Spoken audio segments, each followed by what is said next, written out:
has certainly kicked in for the property market. So far this month, we've seen the highest number of auctions ever conducted in Melbourne during the early October period. And this weekend could potentially break the all-time record for the most auctions ever. Burton's prestige market is also very strong. The quality of homes on our listings is simply stunning. Strong, steady and at times spectacular. Melbourne has certainly been a shining light for Australian property this year. It's a really interesting time in Melbourne's real estate history, and we've got a huge amount of activity, an extraordinary number of auctions that are taking place, but we're also getting very high clearance rates. Low rates drive our market. There's an enormous interest in property from offshore buyers that seems to continue unabated. So, yes, look, coupled with the local market, we've got a very promising spring market ahead of us. So promising, in fact, there's in excess of 1,500 auctions scheduled this weekend. Well, we may see a record this weekend again set. Last year, the Super Saturday pre-Melbourne Cup weekend, we got over 1,550 homes going under the hammer. That was an all-time record for Melbourne. What that means is that there's plenty of choice for buyers. And there's plenty of confidence for sellers. Burton vendors reaping the rewards. We're 20% up, roughly, across the whole Burton business on activity compared to last year. But in the Burton market specifically, one trend I've noticed is that there are generational type of properties coming on to the marketplace. These are ones that have been held in the same family for 40, 50, 60 years. In fact, I have one at the moment in Sackville Street, Kew, that has never been sold. It's been in the same family for 100 years. Another standout performer this year has been Toorak. Well, look, Toorak's back in town after a period of subdued activity following the GFC. We've seen higher volumes of sales and a lot more confidence in the market, and we've now got that Toorak median price over $3 million. Whether it's the change of season or the change of government leadership, there's also a positive vibe in the economy. We're starting to see signs of a non-mining sector recovery. So we're seeing business conditions improve in the non-mining sectors. When it comes to business confidence, we've seen the certainty around the government and the leadership in government actually starting to give that a kick. According to NAB, interest rates will remain on hold. The market is pricing in another 25 basis point cut sometime in the next 6 months. Our view is we think rates will be on hold for longer.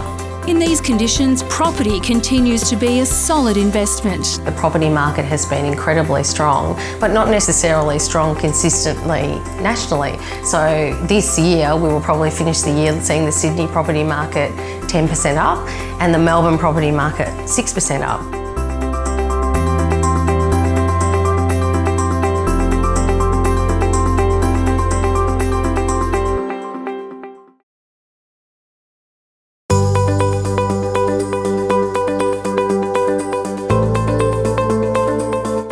Landscape is ever-changing, and while I was in Hong Kong recently, I caught up with the editor-in-chief of Billionaire magazine for an insight into this elite world. Just in case you're wondering if you've made it onto the rich list, check your mailbox. This is the magazine you want to be reading. Billionaire is a beautiful luxury magazine which is sent to 10,000 of the world's ultra-high net worth individuals. And by ultra-high net worth, we mean people with assets of 30 million and above. And its content is beautifully curated. The circulation of this exclusive publication is on the rise. Currently, we estimate there's around 2,300 billionaires in total, predominantly in the US, with a growing number in China. In China, we think that there's around 200. I have no doubt that that will continue to rise. I believe that the number of billionaires over the next 5 or 10 years is expected to grow at a rough rate of 4 or 5%. In terms of where they'll be growing fastest, that's certainly in the emerging markets. So that's China, that's India, emerging Asia like the Philippines, Thailand, Indonesia. and certainly Latin America. Leading the surge of new wealth is China. Chinese consumers responsible for nearly a third of all luxury sales around the world. Wealthy Asia's appetite for luxury brands is insatiable, especially here in Hong Kong, where almost every street corner is a showcase of the world's finest. These stores, however, have experienced a dip in sales this year, thanks to currency fluctuations. That hasn't stopped the spending though, savvy shoppers preferring to get more bang for their buck in Europe. It's actually 20% more expensive for them to buy a purse or a handbag in Chanel in Hong Kong as it is to buying that purse or handbag in the flagship Parisian store. And so as a result, recently, a lot of the luxury stores have actually been normalising their prices to their Europe flagships, i.e. taking 20% off the price, which has helped bring back a lot of shoppers from the European destinations too. Sales are crucial to luxury brands in Hong Kong, home to 3 of the top 5 most expensive retail streets in the world. Hong Kong is now the most expensive place to have a shop in Asia and the second most expensive in the world after New York. So as a result, these luxury shops have to do a lot of turnover in order to make up those rents, and some are struggling. Living in Hong Kong is also pricey, especially if you want a room with a view. The views here at the top of Hong Kong's Victoria Peak are priceless. Well, almost priceless, that is. If you have a spare $1 billion Australian dollars to spend, you could snap yourself up a piece of exclusive real estate in the world's most expensive residential street. Peak Road stretches only about 4 kilometres, but with its lush tropical surrounds and escape from the hustle and bustle of Hong Kong City, it's an oasis for Asia's rich and famous. Earlier this year, number 75 sold for an incredible 5.1 billion Hong Kong dollars. That's equivalent to US 883.5 million, smashing all records to sit on top of real estate's most expensive list. You can almost be assured the new owners keep something special on their coffee table. Once you have a copy of Billionaire on your coffee table, anyone who comes over knows that you've made it.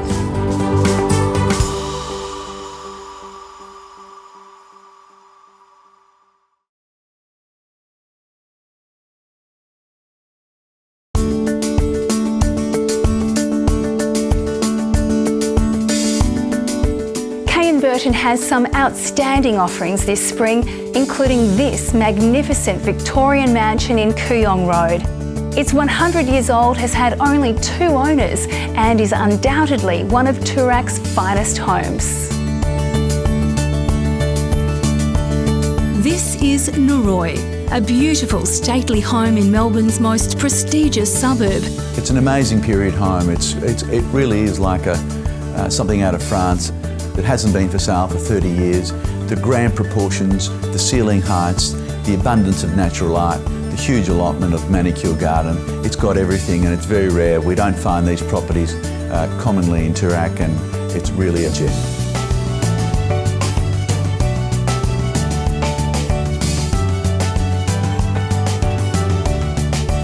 Also in Turak, a brand new state-of-the-art home, showcasing luxury at a spectacular level. 4 Warragleen Road is a very luxurious home. It was built by Holland Building and the architect was Drew Cole. It's an exceptional property. It has a 12-seat cinema downstairs, a 4-car basement garage. It's about 70 squares in total and it's very luxurious all the way through. Beautiful finishes, amazing attention to detail, and it's in one of the best positions here in Turak.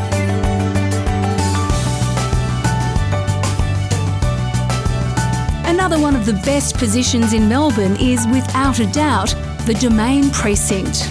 231 Domain Road is one of those rare South Yarra properties. It's very close to the Botanic Gardens. It's a walk to the city. The home is ready to move into, so it's exactly what people are out there looking for. People who are time poor, who want to get into a fabulous spot, 231 Domain Road is going to be a prime offering this spring.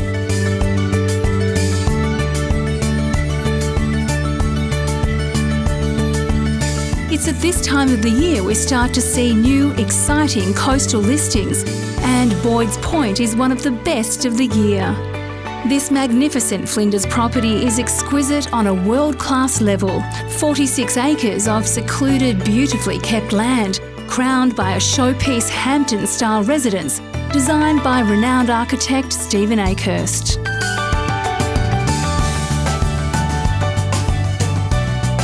And finally, to a Brighton icon, John Knox House. This original Gothic Victorian has recently been updated and enhanced, creating beautiful light-filled living spaces and contemporary finishes. It has everything you could imagine a house of this calibre would offer, and it's walking distance from the beach.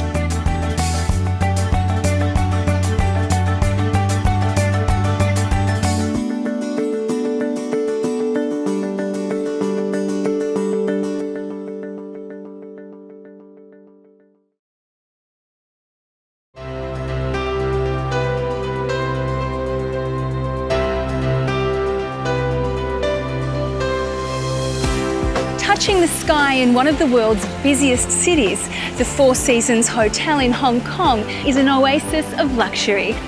Every aspect of this iconic hotel is 5-star, making it the flagship of the Four Seasons Group in Asia. The views over Victoria Harbour are breathtaking. The central location is superb, and with stunning suites and award-winning dining options, the Four Seasons Hong Kong is the destination for the most astute luxury traveller. When the hotel opened 10 years ago, everyone within Four Seasons knew that this was going to be a special property. I don't think anybody realized it would become quite the iconic hotel that it is today. This has truly become one of the signature properties within Four Seasons and within the world. Luxury spending in 2015 has become less about products and more about experience and lifestyle. Accommodating these needs is an art. The thing about luxury is it's not just a product. Sure, we love these beautiful sofas and the tables and the flatware, but a product is something that you make and you consume. And Four Seasons, we believe that service is what makes a truly luxurious experience, that sort of personalized, individualized service that people come to expect from Four Seasons around the world. The Four Seasons Hong Kong is the only hotel in the world boasting 2 Michelin star restaurants. Lung King Heen is the first Chinese restaurant in the world to receive the coveted Michelin 3-star rating, while Caprice has been awarded 2 stars as one of Hong Kong's finest when it comes to modern French cuisine. Our chef Fabrice Foulin does exquisite French cuisine executed in classical French technique, but always with a contemporary spirit. And obviously you get these gorgeous surroundings with the chinoiserie elements, very rich, very luxurious, definitely a place for a romantic evening. Every time I walk into the restaurant, I kind of catch my breath just because it's so beautiful. The ever-changing menu at Caprice is stunning, with fresh ingredients shipped in daily from France and accompanied by a selection of 1,200 of the finest French and European wines. Every small detail attended to ensure the best possible experience. We need to be attentive to each guest, to each expectation. Our target is not to gain Michelin stars or awards. Definitely this is a very good reward, but our target is definitely to please the guest and to make the guest leaving the restaurant or the hotel happy. And that's something that you need to work on every day.